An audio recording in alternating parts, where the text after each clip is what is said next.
Hello guys, welcome sa vlog. So ngayon, it's time to restore Monty. With former glory, ano ba? With former glory. Pati ito, release na natin ito. Sa ibang video na to, headlight malabo na. Ang primarily yung importante ngayon yung paint, salamin, and yun, tanggal tayo ng mga contaminants, lalo na sa roof. Sa roof talagang dami.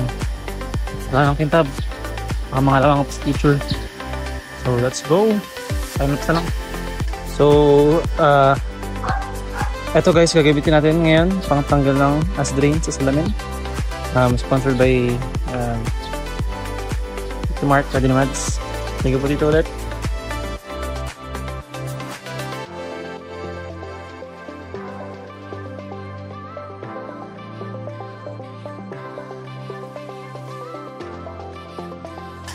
So update. Yung tsura pag naka-drain na, ganito yung wala pa. Diba? It works. It works. Tapos guys, sipat yung reclay bar ng body. Ako sa salamin, naka-drain. Look, diba? Bilis na. Ito sabon na yan. Difference. So, may magandang mulan nga rin eh. So, let's see. Yung best example. Ito siya, buo, malinis na. Tinutuyo ko na lang. Ito yung may acid ring ito. Guys, we're back. Na-cut and polish namin itong buong side na to. Except palapat yung ano, ito, last di pa ito. Pero yun, ito polishing na lang. So, back up na after. Wanted pa ito. Wanted na, 50% na tayo. Kaya nga. Sabi mo nga ako. Oh? Sponsored na. Sorry. Sorry. Sige mo pa. Ang dami nun. Atiri ka. Baliw. Hindi ko alam kung anong pabis ko. Isa lang. Isa lang. Atiri ka. Ito. So yun, na-apply na namin ng ceramic. Ang lahat. Nabuff off na namin yan. Ang kapal. Pero ibabuff off ulit. Para lang maging extra smooth. Okay guys. Second video. Today's come. Fix the headlights. Ang nabili natin ay 2,000 1,500 800 1,200. Tapos may napatay dito extra nyo 1,000. Ayan. Pwede na. Wet sand, polish, clear coat, ceramic coating ulit. By ito yung ating mga tools ngayon. Ngayon, equipment pala. Tapos ceramic coating, tapos Interfix.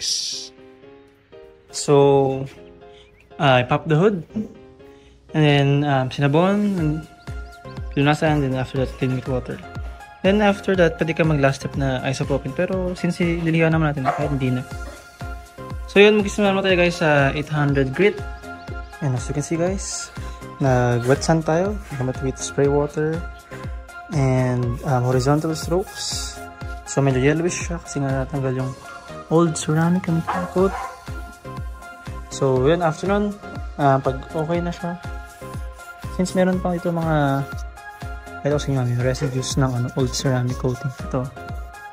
Nakita eh. Pakita ko sa inyo pag pinunasan ko. Yun. Kaya siya yellowish kasi nga old clear coat is natanggal na natin through sanding. Let's see ano mangyari. So ito na guys. After 800 grit. Yung una may mga ceramic na coating na natitira. So nahirapan ako tanggalin siya. Pero ngayon, okay na. Seems good. Moving on to 1,000 grit na tayo guys. Maganda pa yung body eh. So, tapos na tayo mag 2K grit. Moving on to ano na tayo. To polishing the headlight guys. Let's go.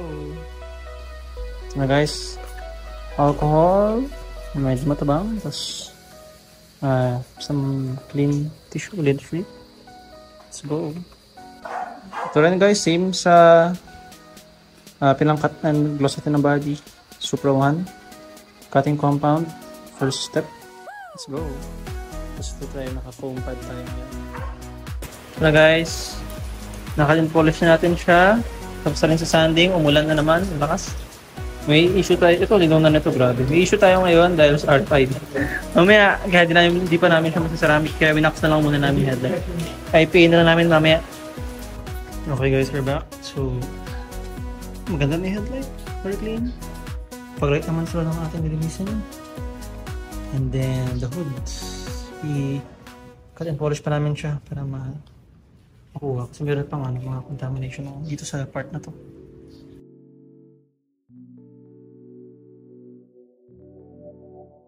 Okay guys, we're here for another cleaning the hood. So, hindi naman nagkakaroon ceramic to before. Dito lang body. And yun, nalinis ko siya na IPA prep ko na rin. Hindi naman siya nalinis masyado kasi yung tops na yung pang polish namin before, hindi siya foam. So ngayon foam na. So let's see if we get better results.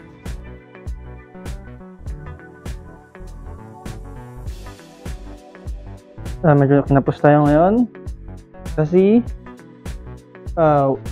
di pala kami kinapos kami ng ceramic para sa headlight and hood, pero ngayon okay na.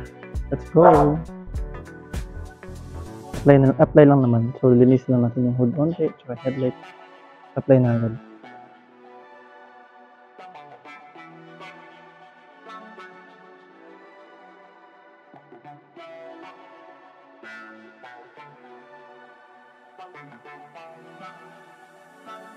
Ceramic coating guys. Time. So, ito siya. Si Mr. Fix 9H 9 hardness. And then, meron tayong applicator. Then, yung foam natin para sa even distribution ng balat mo siya ng ulit. Yan. Ito mo nalagay. Medyo mahirap buksan to eh. Yan. Tapos, ano siya ganito? Medyo mahirap siya tanggalin. So, yun, nagamit ako ng panggupit ng halaman. Finish. Pwede man siya gamitin ng flathead or something. Pero, ito gamit ko. Yan. Let's open. Time to apply. May dala din akong microfiber na make sure na ma-apply mo siya sa lahat ng surface. Kita mo naman eh. Magiging darker color ng biglaan. Ng fire paint. Which means nilalagyan siya. Akala ko pala my fault, my bad na kasha 2 bottles lang. Hindi pala siya kasha guys. Ang kasha pala is 3. Sa kotse siguro 2 bottles kaya. Pero sa ganito, 3 bottles ang kailangan. Ang gulong namin hindi perfection eh. Basta madiko namin, makat and polish yung paint, okay na.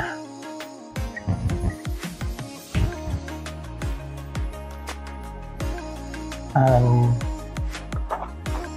headlight nga pala is lilisin din natin. Lalagan din natin siya ng ganun.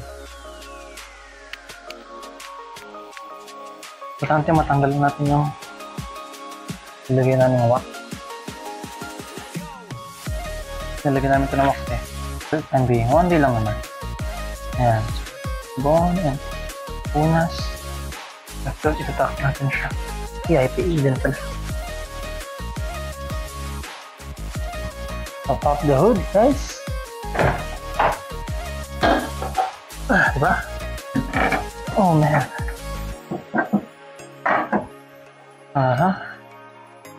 Mas pinamayos. Head. Oh man. Okay na. IPA naman. Sobrang solid naman guys na tingnan na hindi lang ng yellowish headlight and then yung clear coat na nabigay na and then hindi na siya gano'n kalabo pero mas malinaw sana to kung maka 8,000 grit and kung clear coat ginamit natin 2K clear kasi ceramic malinaw pala to ceramic. Oh man! Bilang niya guys. ay ililinaw pa pala ang headlight. Okay. Okay na siya. So, I think it's time na to pop off yung sa hood. Kung gusto niyo nga yung ceramic, dapat lagyan lang siya sa box. Kasi lumayos. Okay.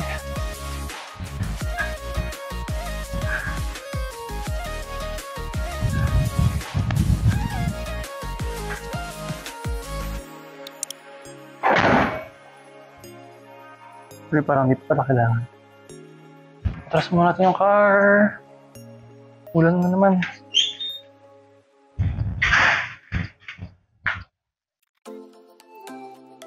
Okay guys, we're back. Nalagyan ko ng ceramic yung mud flap sa ilalim, yung bottom red part ng front bumper, taka silver lalagyan pa lang. And then ito sa yung mga side trims, yung plastic trim ng step board. Inside step board. Pati rin pa yung step board. Nalagyan ko na ceramic yun. Pero kintag na tapos ito rin kabila lahat. Yan yun. Buff off na pag okay. Mukhang hindi pa pwede i-buff off eh. Hindi pa siya nag-haze. Tapos yun. Kung mayroon pa nga tira, lalagay ako sa salamin. Solid. Huwag na naman ito. Okay guys, we're back. So, tapos na. Ano ba nagbago? Nalagay ko ng ceramic coating ulit. Yung front right fender. Yung lip ng front bumper. Ito ng left din. Headlights, okay naman. Grill. Yung plastics, nalagyan ko rin. Tsaka yung plate number. And then sa ilalim yung engine cover, meron pa akong spare gloss black na high temp. So dun ko pininturahan ko yan. Tsaka yun, mga tote. Yung para sa isa. Pero ito pang tote. Nilagay ko rin ng ceramic yung matte flaps sa front. Nilagay ko ceramic to. Pupunasan ko na lang ito. Step board. Then, ito rin, nilagyan natin sa ceramic to guys, lahat yan. You know, although yung mga nasa shell, at least protected na, pati plastic dito. Meron na rin.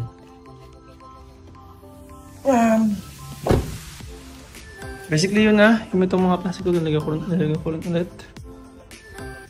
And, yun na. Hopefully, the transformation ni Monty maganda. Kaso pag yan, since 5, magsi 6 PM na. Wag na. Ano na lang. Tomorrow. Pwede. Tapos, syempre, kakawash pa namin ito ulit.